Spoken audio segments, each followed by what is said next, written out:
عارفين لما كل شوية ناخد قرار جديد في حياتنا، عايزين نصحى بدري، عايزين نبطل السكر، عايزين نروح الجيم، عايزين نعمل أي عادة جديدة في حياتنا. فجأة تلاقينا في الأول متحمسين وبنعمل ده كويس جدا، وفجأة يحصل انتكاسة وما نعرفش نكمل. يا ترى ايه اللي بيحصل؟ عايزة اقولكوا ان اكتر حاجة بتتقال في المواقف دي اصل انت ما عندكش إرادة. بعد الفيديو ده لو حد قالك ما عندكش إرادة قول له لا، عندي إرادة. الموضوع ملوش علاقة بالإرادة. هي ايه اصلا الإرادة؟ الإرادة هي قرارك بحاجة عايز تغيرها بلس تكرارك للأكشن ده، وحسب الإكويجن دي يبقى أنت كده عندك إرادة. المشكلة كلها في إن إحنا موضوع التكرار مش بنعرف نكرر كتير. اللي حصل معانا ده اسمه ريلابس، انتكاسة، ملوش علاقة بالإرادة. كل اللي حصل هنا إن أنا مخي متبرمج على حاجات معينة. ببساطة مخنا عامل زي خريطة ماب مرسوم فيها عاداتنا اليومية اللي كل يوم بنعملها من غير أي مجهود وتفكير. بنصحى الصبح، نشرب القهوة، نروح الشغل، نفس طريق الشغل مش بنغيره. الأم بتصحى تصحي الولاد، تحضر اللانش بوكس، ترجع تنام تاني أو تنزل شغلها. لو احنا حبينا نغير في أسلوب حياتنا وقررنا نروح الجيم قبل الشغل، تفتكروا هي محتاجة تفكر نفسها وتسهل لنفسها الأكشن ده؟ هنا بيجي تحت بند تكرار الأكشن مش الإرادة. الموضوع ملوش علاقة بالإرادة، ليه علاقة بأن احنا نحافظ على الأكشن ده ونعمله. وهنا يجي دور الفيديو.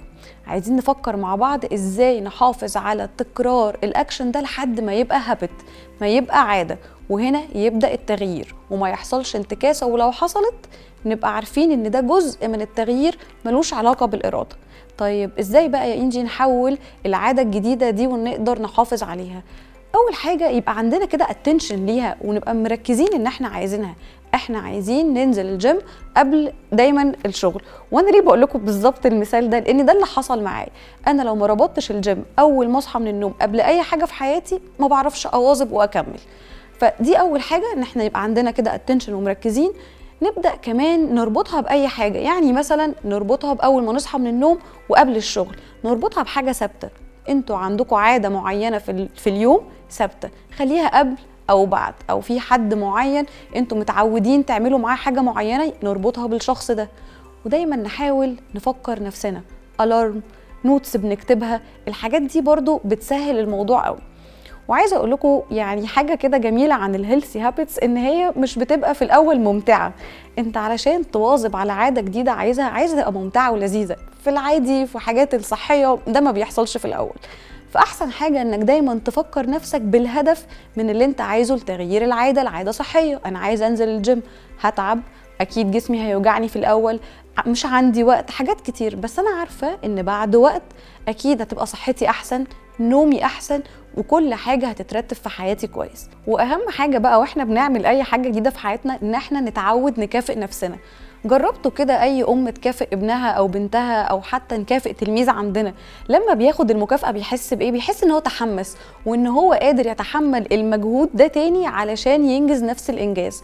نعملها كمان مع نفسنا ونكافئ نفسنا عشان نسهل العادات الجديدة علينا. وخدوا بالكم ان دايما مخنا بيختار الطريق الاسهل اللي فيه طاقة اقل، وبالتالي العادات الجديدة بنبقى محتاجين ان احنا تاخد وقت لحد ما المخ يبدأ يحفر الطريق الجديد ويقل او يبقى ضيق الطريق القديم. وبهنا نبقى غيرنا العادات القديمة بعادات جديدة وفهمنا مخنا عامل ازاي. دايما نركز برضو ان احنا نفكر زي ما بقول لكم في التارجت اللي هيجيلنا من العادة دي. يمكن دي اسهل الحاجات اللي تحاولوا ان انتوا تربطوا بيها العادة الجديدة، ان انتوا تفكروا نفسكم تربطوها بحاجة ثابتة، تفكروا في الهدف منها علشان تقدروا تواظبوا عليها. وهنا بنتكلم عن التكرار، لان انتوا خلاص اخدتوا القرار يبقى عندكم إرادة.